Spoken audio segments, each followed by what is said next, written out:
Hey Gulf Community Church, if we haven't met before, my name is Josh and I'm the lead pastor here at Gulf Community Church. We're getting ready for an awesome day today.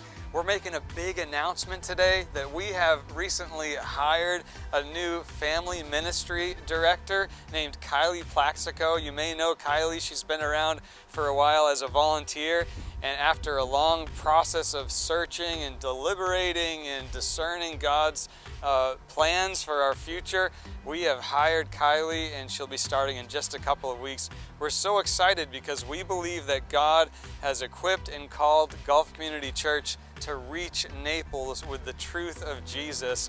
And so we believe that reaching children all the way through college age, reaching families with the truth of Jesus is a huge part of our mission, and we are so excited to continue that and for Kylie to lead the way in that direction.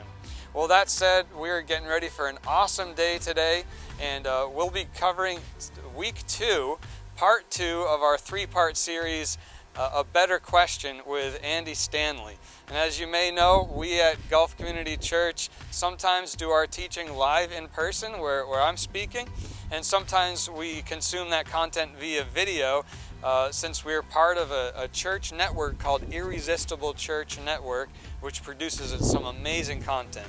So that's what we're doing today, and we'll do part 2 of A Better Question. Enjoy, and I hope you have a great week.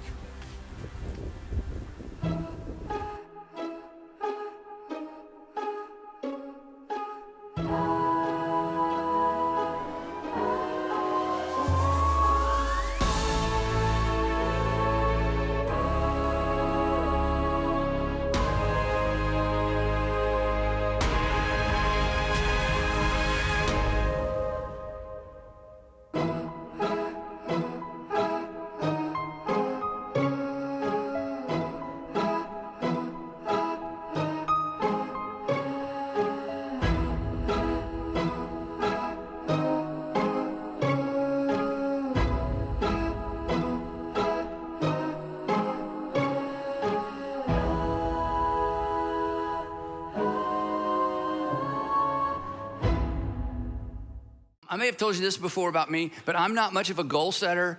I've tried to be a goal setter because I think goals are important, and some of the most successful people I know, they're goal setters, and my dad was like a major goal setter. Like, he had a notebook of goals, like categories and subcategories, and this week and next month and in the next 3 months and the next 5 years. And every year he would go away and have a goal setting time by himself, and he'd come back with all these goals. And he was very frustrated with me. I was his only son, and I had no goals. I had, like, if they're like negative goals, I had like negative goals. Like, anyway, so when I was, and this was very frustrating to him, and so he decided to help me set some goals, and this is how it went. So I was in high school, I don't remember what year, I don't think I was driving yet, so maybe 9th or 10th grade, and we lived in a house without a garage, but we had a carport, and it was like a 2.5 wide carport, I don't know why.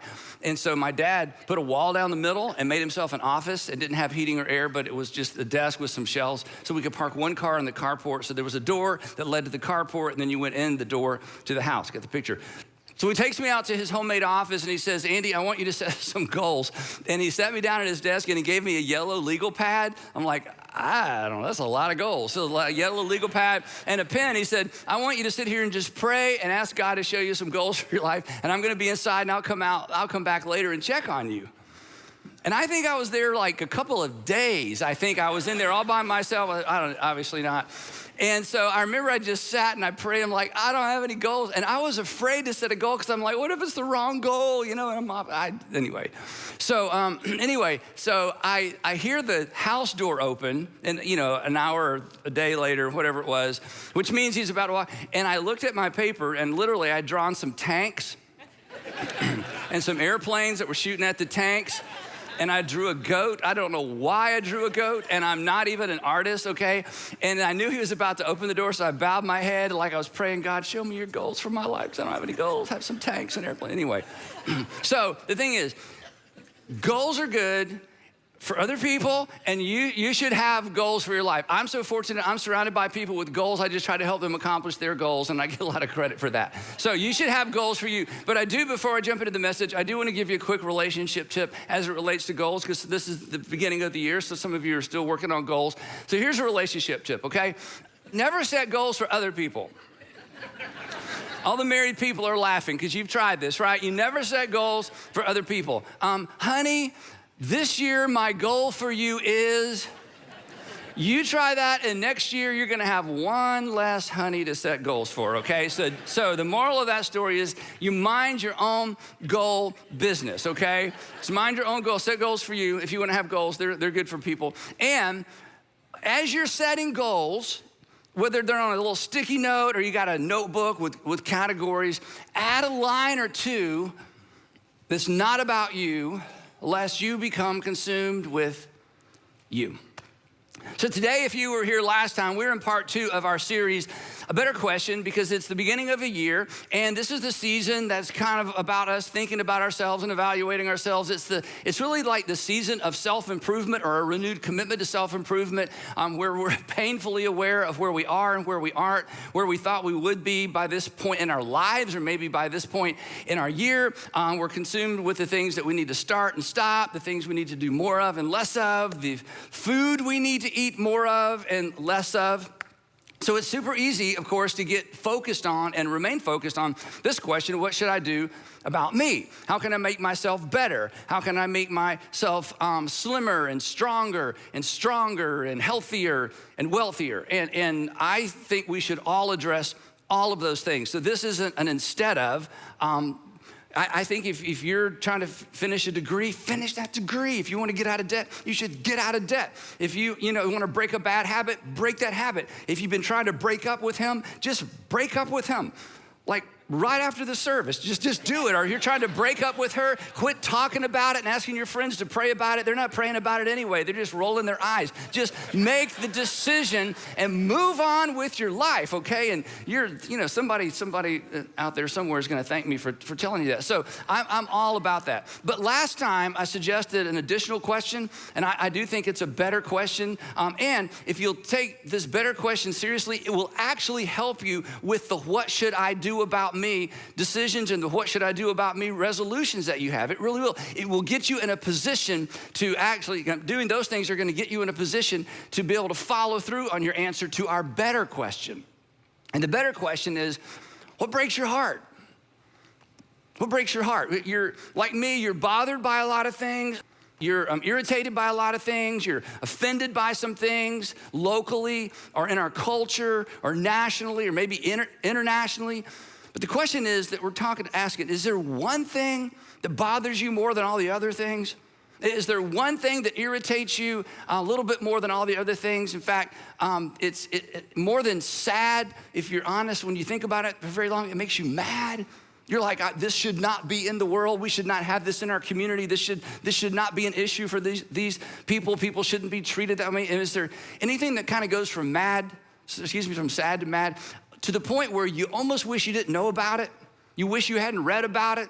You wish you hadn't heard about it. You wish you hadn't seen it, because now you can't unsee it. But you tell yourself, like we all do, well, it's too big. There's nothing I can do about it. And maybe there's nothing you can do about it. But generally speaking, if you focus on it long enough, there's always something you can do about it, because somewhere in the world there are people working on it. And if nothing else, you can decide that every month you're going to send them a check to say, hey, I can't tackle this, but you're tackling it, and I want to partner with you to address this thing that I just don't think this should be in the world. So whether you know exactly what to do with it or not, it's worth thinking about it. It's worth letting it bother you. Now, as we said last time, if you don't have an answer to this question, what breaks your heart, that's okay. For now, don't just come up with something. Don't manufacture something. But think about this. You should ask this question because, I gave you some examples last time. We're not going to do that again today. But for some people, and this may not be the case for you, but for some people, this question or a question like this is actually the gateway to purpose. Now, I want to talk about this for just a minute. We're moving on. You were created for purpose. It is purpose in your life, or finding purpose in your life. And we'll talk specifically about what that looks like next time. Purpose is an essential. I mean, there's food, water, shelter, and purpose. And here's why, just to go a little bit deeper on this. You may be surprised to know this. Let me just put it on the screen. That purposeless, always leads to happiless. It's not even a word. Purposeless. If you don't have purpose, again, we'll talk more about this next time. Just want to tease it up. You can't be happy. Purpose is required. It is an essential ingredient for you to be happy. Now, real quick, to all the young adults, and if we have high school students in the room or newlyweds, you're just starting off together, or maybe you're a graduate and you're just starting your career, you're in your late 20s, just want you to listen to me for a minute. If you can get this right in this season of your life, if you'll listen today, and you may not love the sermon, I may not explain it all that well, but if you can get the takeaway from today's message and next week, and you can embrace this now while you're kind of young-ish, you don't think you're that young, but you are compared to a lot of us, it will save you so many years of wasted time, wasted life. It will save you from so many regrets, and here's why. The pursuit of happiness, and we all want to be happy, and we're all kind of on a happiness quest to some extent. The pursuit of happiness alone, when it becomes your objective, the pursuit of happiness becomes a doom loop. That means you're stuck in a cycle over and over and over and over and over, because the pursuit of happiness keeps you focused on you, and the result isn't happiness. You know what the result of that is? The result of that, believe it or not, is insecurity. And do you know what insecurity is? Insecurity is fear. It's the fear that we're not enough. And newsflash, we're not, okay? And let me tell you what I mean by this. I don't mean that you don't have extraordinary worth and dignity when it comes to God's love for you. God loves you so much, he sent his son into this world to redeem you and to reconcile you because he wants to have a relationship with you. So this isn't about your personal value. This is the idea that there is not enough of you to fill you. That you are not enough to fill yourself up. And when happiness becomes the chief pursuit, I just gotta figure out how to be happy. You get in a doom loop where you're constantly trying through relationships and experiences to fill yourself up. And I'm just telling you, this is why the earlier you figure this out, the better. I'm telling you, it's impossible because of how God created you. In fact, let me say it a different way. You know, we talk about people who are full of themselves. Oh, she's full of herself, he's full of himself. Okay, here's the thing. That doesn't mean they're full. It just means the only thing in there is themselves. You look in there and the only thing in there is them, but they are not full. In fact, they're half empty.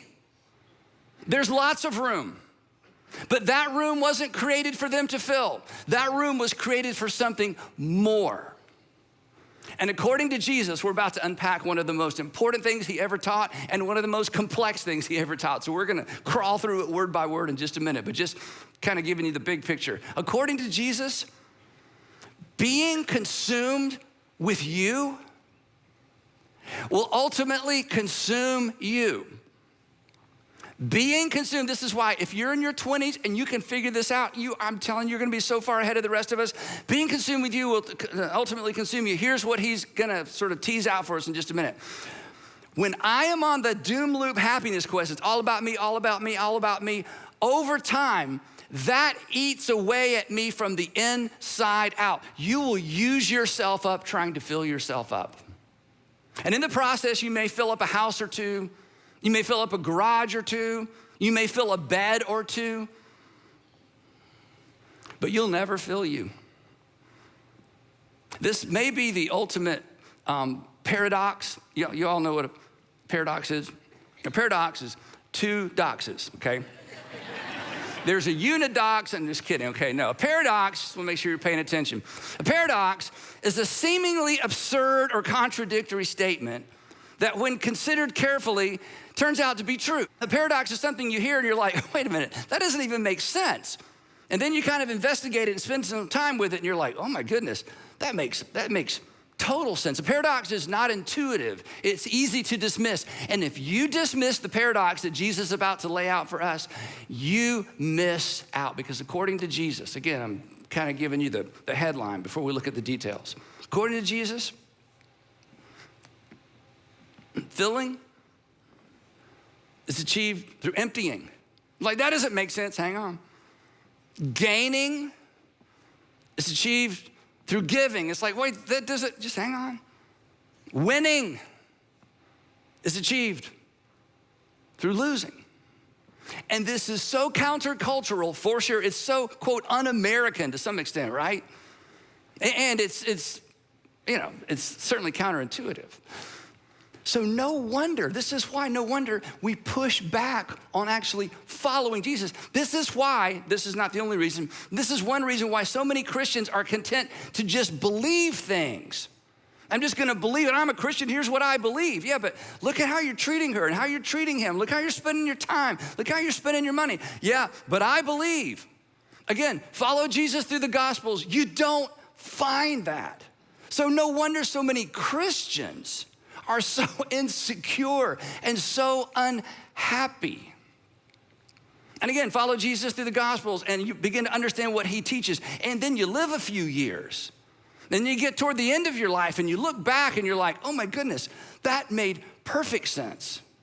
So it should be no surprise to discover that following Jesus is characterized by self-denial, not self-improvement. But, and again, this is why you gotta spend some time thinking about this. Follow Jesus and you will improve. It's the result, it's not the focus. It's the result. And you know what else? Happiness is the same way. We're gonna really talk about this next time. Happiness is a result. Make it the goal, and you will spend years and years and years, and you may accomplish all kinds of stuff and accumulate all kinds of stuff, and you will be half empty. But the challenge is, it's why we push back, I get it. Following Jesus is gonna cost us something. Jesus is about to tell us that refusing to follow him will cost you even more. Because you can accumulate everything and have every imaginable experience and lose yourself. And so he tells us how to avoid that. You ready? One day he's walking along and he looks over his shoulder and there's this crowd, because everywhere he went, there's crowds. It's so interesting, okay? So there's this crowd and he realizes this is just another crowd of what's in it for me people. And he decides to thin the herd. So here's what the text tells us. Mark, who got his information from Peter, tells us. And Jesus summoned the crowd. He stops walking and says, all right, gather up everybody. And his disciples, that's the group that follows him everywhere, including the 12. And he said to this large group, if anyone wishes to come after me, of course they're thinking, well, what do you mean if we wish to come after you? Another way of saying this is if anyone wishes to follow me, and they're like, what do you think we're doing? Everywhere you go, we go with you. Of course we're following you. He's like, no, I'm not talking about that. We're about to take this to another level. Anybody who wishes to follow me or come after me must deny himself. Anybody who wants to follow me says, you're gonna have to say no to you. And then he says this, which means nothing to us, but because we've never seen this, we've never experienced this, we've never smelled this, we've never turned our eyes away from this, we've never seen the aftermath of this, but they had. This was staggering. He says, if you're gonna follow me, you're gonna have to say no to yourself. And here's how far you're gonna have to take this. You're gonna have to take up a cross. You're gonna have to take up your own cross and follow me. In the first century, second century, before the first century, second century, if somebody was carrying a cross or a piece of a cross, they had forfeited their independence. He says, you wanna follow me? You wanna come after me? You wanna be one of my disciples, one of my learners? Then you can't be a free agent. You're gonna have to embrace my agenda. And then he dives into the paradox of all paradoxes. Ready? This is amazing. You've read this before, you've heard this before, you've heard it taught on before. The language is clunky and confusing because of the translation, so we're gonna tease this out together. He says, for whoever, that would be all of us. If you're not a Christian, he's including you. He just put the funnel out as wide as he possibly could. Cast a wide net. For whoever, believer, non-believer, Jew, Gentile, doesn't matter, man, woman, doesn't free, for whoever wants to save their life, to which I'm in. I want to save my life. We'll lose it. I don't know. Okay, wait, what? What do you mean if I'm gonna save my life, I have to lose it? You know, what do you mean lose it? Like die or how?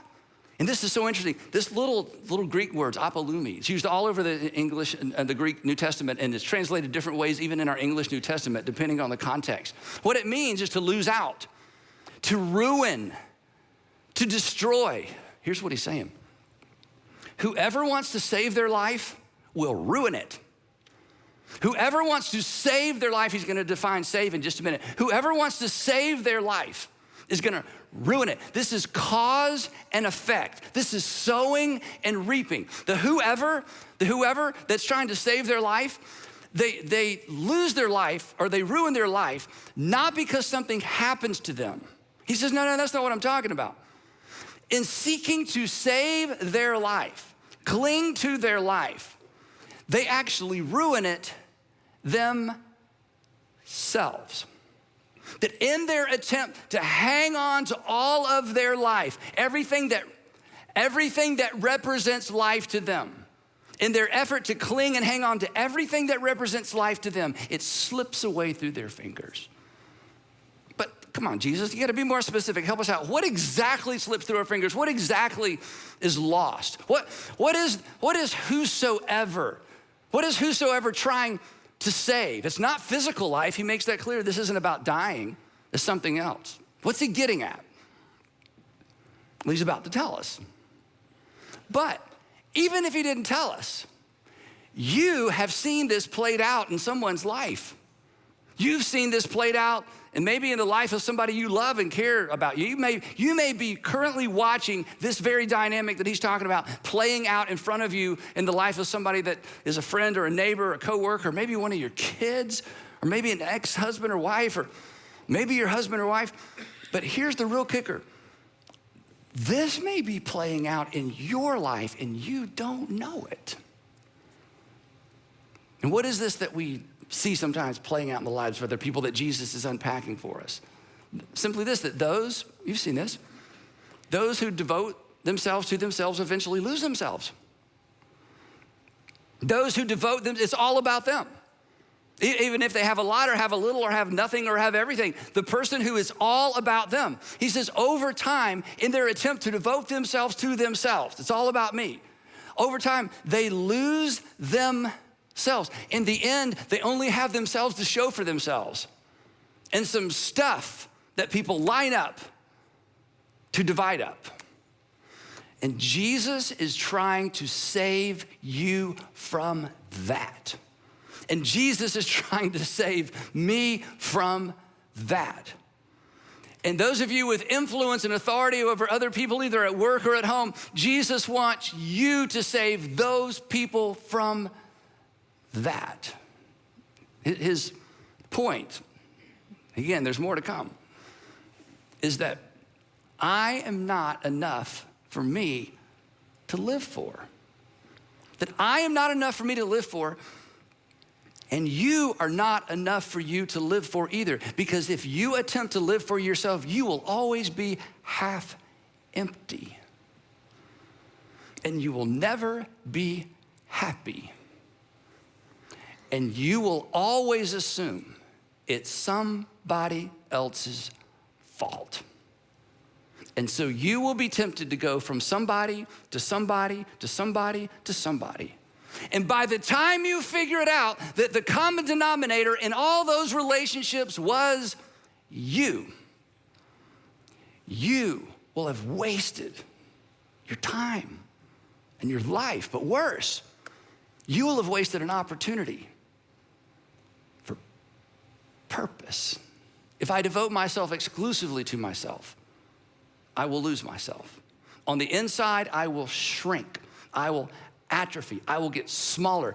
That capacity that I was born with, to do for others, that capacity that I was born with to scatter my life and to scatter things like seeds instead of just keeping it all for myself, that capacity will slowly deteriorate. That people consumed with themselves eventually consume themselves. You've seen this. He's trying to rescue you from this. And again, it's a paradox. It's like, wait a minute, what are you asking? What are you asking? What are you asking? And Jesus is like, would you quit backing up? I'm inviting you I'm inviting you to live your life the way you were created to live. It just doesn't work any other way. Have you not seen what happens to people who are consumed with themselves? They're afraid of what they're losing, and what they don't understand is they're losing what's more important. In their effort to hang on and to cling, it slips through their fingers. Then he continues, for whoever wants to save their life will lose it. In other words, the people who cling to it, it slips away. But, and here's the flip side, but whoever loses their life, now again, you read that and you're like, whoever dies, he's not talking about dying. And he's not talking about, oh my goodness, where did I put my life? I've lost, hey, everybody stop for a minute, I've lost my life. Has anybody seen? No, he's not talking about that kind. This is an interesting little play on words in the Greek language. Here's what he's saying. He's saying, look, those who, this is a decision. You don't lose it like it got stolen from you or you misplaced your life. He says, no, this is all your choice. You're a part of all this. This is about intentionality. This is about deciding. It's about pre-deciding.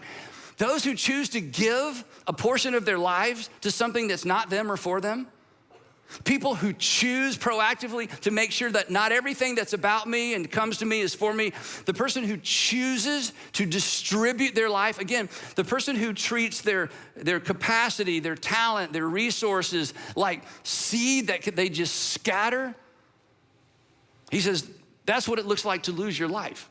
You choose to lose it because you choose to distribute it. You choose to make it available to other people that aren't you. And then he clarifies exactly what this looks like. Again, in the English text, it's a little bit difficult to understand. This is what this looks like. This is what this acts like. This is the application. He says, whoever wants to save their life will lose it, and whoever loses their life for me. This isn't about martyrdom.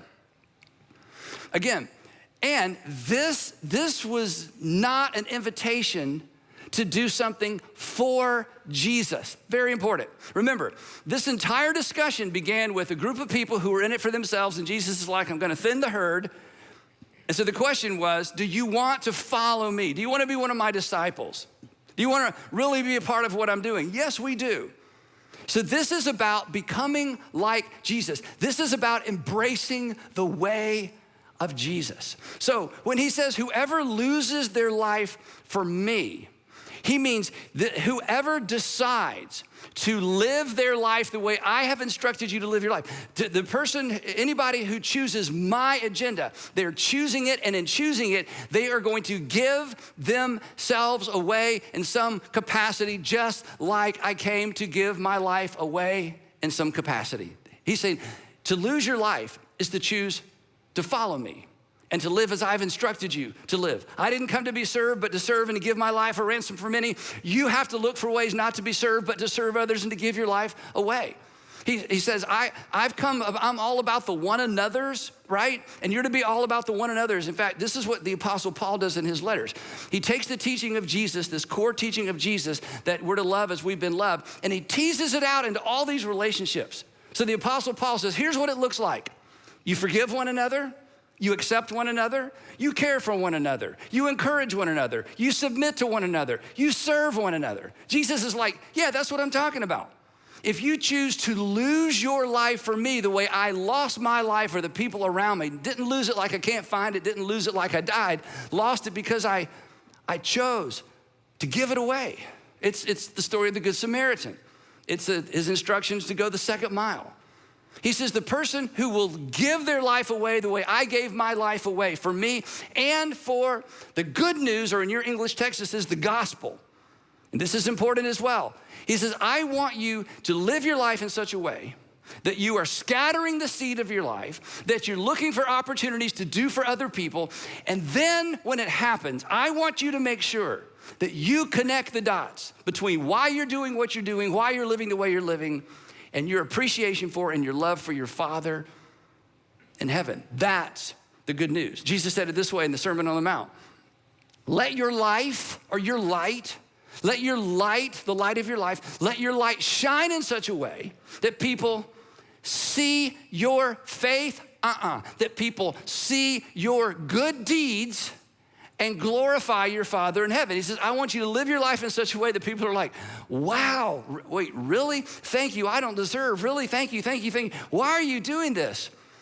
Because this is what God did for me. This is what we do. We're Christians. We do for others what God through Christ did for us. He says, this is how you save your life. This is how I save myself from myself. This is how I save myself from becoming all about myself and dying on the inside. This is how you save yourself from yourself. Now, this is so brilliant and it's so true. And let me illustrate it in your life now. Isn't it true that your worst moments, the ones you're most embarrassed about, the ones you're like, oh, I can't believe I did that. The one that's like, I hope nobody finds out about that. The ones like you were dating and you were getting close and you know this is the person that's like, oh, how much of my past do I have to share? Is there like a limit? You go first. Remember that? It's like you go first and I'll go. And it's like, oh, do we even have to talk about this? It's like, I'm talking about those moments. Isn't it true that your worst moments were all about you moments? Isn't it true that your greatest regrets were in the season of you? Did you have a season of you? It's all about me. I don't care what people say. I don't care what people think about me. It's all about me. It was all about you, all about you. Your worst, most selfish, self-centered, regret-filled moments were the all about you moments, the season of you. Because you weren't doing for others. You were doing to others. You were trying, come on, this is Jesus language. You were trying to fill you at the expense of others. And what do you have to show for that? What do I have to show for that? Nothing. Less than nothing. It eats away at our conscience. It eats away at our self-esteem. It eats away at the way we view ourselves. Now we have secrets. Now we have regrets. Now we have things in closets. And Jesus is like, that's what I'm trying to save you from.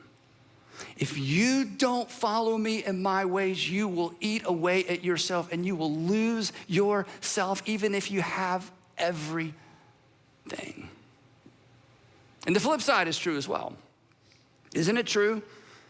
The fullest, like the happiest, the securest, the most content, the most fearless people we know are the emptiest of themselves. Yeah. The people that actually embraced, whether they knew it or not, embraced the others first. What can I do for you? My stuff is your stuff. I'm gonna keep my hands wide open way of Jesus, the do what you wish you could do for one what you wish you could do for everyone type of person. I can't change everybody, but maybe I can change you. I can't do this for everybody, but I'm gonna certainly do it for you. The people who pause and give a part of their life away, aren't they the greatest? Aren't they the most inspiring? Aren't those the people that, in a positive way, change things? Culture, relationship, maybe it's somebody like that changed your life because they loaned you their time and they gave you some resources and they gave you their stuff and they gave you their energy and they gave you their talent. I mean, you can't really argue with this. Jesus is like, I'm the Son of God. I know what I'm talking about, okay? My Father created you and you're always gonna be running on half empty if you don't get this. We save ourselves from ourselves by choosing. It's a choice. You're not gonna lose it like you lost your car keys or your cell phone. It's a choice. We save ourselves from ourselves by choosing not to be all about ourselves. So, wrapping up. If the only things that concern you, come on, let's just be real honest. The things that irritate you the most, the things that you're having a hard time listening today because there's something going on, that thing in the house and the contractor and the kids and the school system. And if the only things that concern you and disturb you and just keep you focused in terms of keeping your emotions all amped up, ramped up. If all those things are just about you, you have some work to do.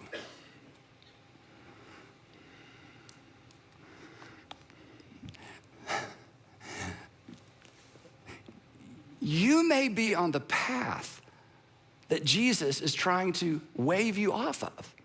You may be on the path that leads to losing you. And you will not be happy because you will be half empty. So this is a big deal.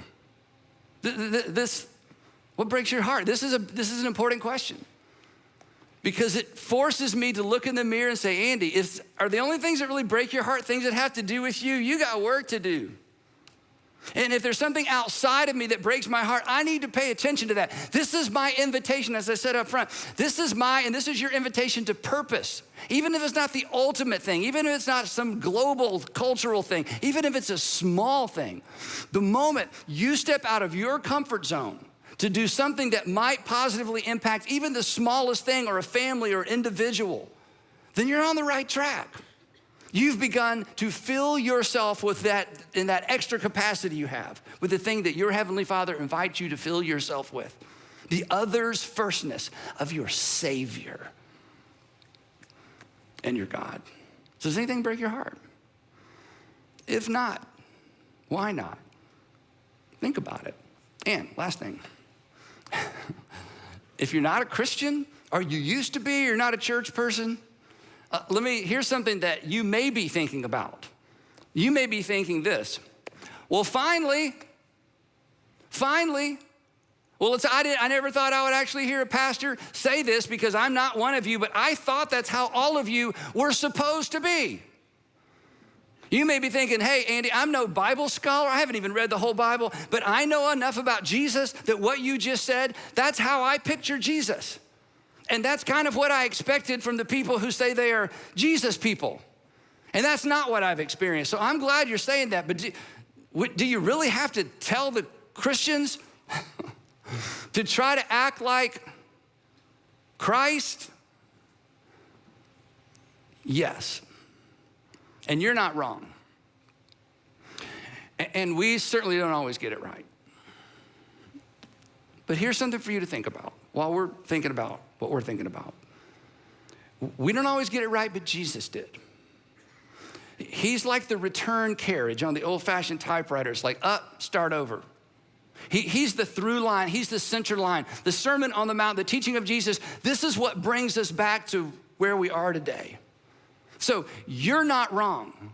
You're not wrong if you feel like you are justified in holding us accountable to looking a little bit more like Jesus. But just remember, please, we don't get it right, but he did. And that makes Jesus worth considering. That makes Jesus worth following, in spite of some of us. So between now and next time, we've got some things to think about. You've got some things to think about, and we will pick it up right there next time when we conclude. A better question. Heavenly Father, we know this is true. We can't argue with this. We've seen it played out in our own lives. We've seen it played out in the lives of others around us, and yet we keep putting our foot on the brake. So would you break us of that habit? And Father, in this season, while we try to make ourselves better and get in shape and all the practical things that we need to do and are urgent for us to do, would you just help us remember that all of that is a means to an end, and we are not the end. That my health, my, financial responsibility and caution, that's not about me. That getting that degree, that's not about him or her. That finally getting our that marriage straightened out, that's great, but that's all of this is a means to an end because you've created us for purpose. So give us eyes to see, give us ears to hear, give us courage to respond. And Father, for the man or woman or the student, the college student who they just they just have a hard time with us because of what they've seen in us, would you maybe pry open their heart to at least acknowledge, yeah, the Christians don't all get it right, but Christ did. So thank you for being our model. Thank you for bringing us back to center. Thank you for reminding us what life truly is and how we were created to live. In Jesus' name, amen.